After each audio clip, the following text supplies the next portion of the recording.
శ్రీ గురుభ్యో నమః. చైత్ర పురాణం 7వ రోజు 7వ అధ్యాయం. ఈ అధ్యాయంలో మలోత్సర్గ విధి విధానాన్ని తెలియచేశారు. శుక్లాంబరధరం విష్ణుం శశివర్ణం చతుర్భుజం ప్రసన్నవదనం ధ్యాయేత్ సర్వ విఘ్నోపశాంతయే.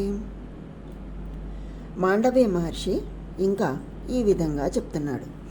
అందుకని మాసాలన్నింటిలోకి చైత్రమాసం ముఖ్యమైనది అని చెప్పబడుతుంది. మాసాలన్నింటిలోకి మొదటి మాసమని శ్రేష్ఠులైన వారందరి చేత చెప్పబడుతున్నది. అందువల్ల ఉత్తములైన మానవులంతా సూర్యుడు కనిపించకముందే అంటే అరుణోదయ సమయంలోనే స్నానం చేయటం ఉత్తమమని తత్వవేత్తలైన మునులందరూ ప్రశంసిస్తున్నారు. ఓ మహారాజా, అక్కడ ఒక నిర్ణయం చెప్తాను విను. అంటే అరుణోదయ కాలం అంటే ఏమిటో ముందు మనం తెలుసుకోవాలి.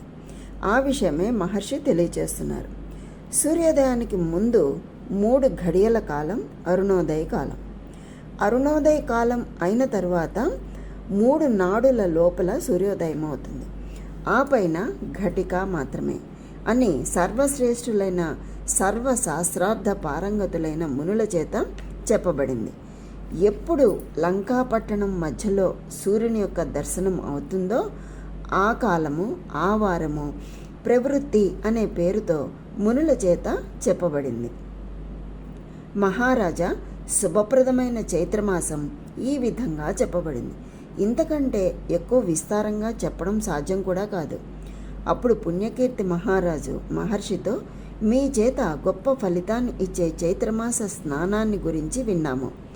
ఆ స్నాన విధానాన్ని గురించి కూడా నాకు చెప్పండి అని ప్రార్థించాడు. పుణ్యకీర్తి ప్రార్థన విన్న మాండవ్య మహర్షి పుణ్యకీర్తికి ఈ విధంగా చెప్తున్నాడు. ఫాల్గుణ మాసంలోని శుక్లపక్ష దశమి తిథి నాడు, అంటే ఈ దశమి నుండి చైత్ర శుక్ల దశమి వరకు శాస్త్ర ప్రకారం స్నానం చేస్తాను అని సంకల్పం చేసుకోవాలి. ఫాల్గుణ దశమి నుండి అంటే ఫాల్గుణ మాసంలో దశమి నుంచి చైత్ర శుక్ల దశమి వరకు శాస్త్ర ప్రకారంగా స్నానం చేయటమే చైత్ర స్నానం అని కొందరి అభిప్రాయం. ఫాల్గుణ పూర్ణిమ నుండి చైత్ర పూర్ణిమ వరకు చైత్ర స్నానం అని చెప్పడంలో సందేహమే లేదు. సూర్యుడు మీనరాశిలో ఎప్పటి వరకు ఉంటూ తర్వాత మేషరాశిలోకి ప్రవేశిస్తాడో అప్పటి వరకు స్నానం చేయాలని, అప్పటి వరకు మధుమాసమని అన్ని చోట్ల నిర్ణయించబడింది.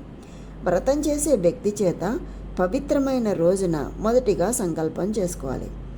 సీతాకాంతుడా, మహావిష్ణు, దీనులను అజ్ఞానమనే చీకటిలో ఉన్న అంధులను పాలించేవాడా, నువ్వు ప్రీతి చెందడం కోసమే మహాశుభప్రదమైన చైత్ర స్నానంను చేయగలను. ఓ హరి, అనేక జన్మలలో ఏ ఏ పాపములను నేను చేశానో వాటన్నింటినీ నేను చేసే ఈ చైత్ర స్నానంతో వెంటనే నాశనం చేయుము అని సంకల్పం చేసుకున్న తర్వాత శుభప్రదమైన నియమాలను పాటించాలి. చక్కని వ్రతం చేసేవాడు రాత్రి ఇంకా కొంచెం ఉంది అనుకున్నప్పుడే నిద్రలేవాలి. కాళ్ళు చేతులు కడుక్కొని 3 సార్లు ఆచమనం చేసి భక్తితో సుఖంగా కూర్చోవాలి. ఆ తర్వాత తనకిష్టమైన దేవతను తలుచుకోవాలి.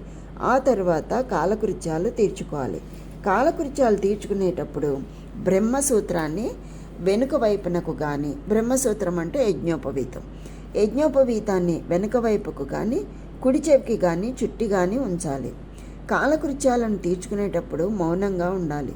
రాజా, ఆ తర్వాత నేను చెప్పబోయే దివ్యమైన శౌచ ప్రక్రియ అంతా విను అంటూ శౌచక్రియను వివరంగా చెప్పాడు.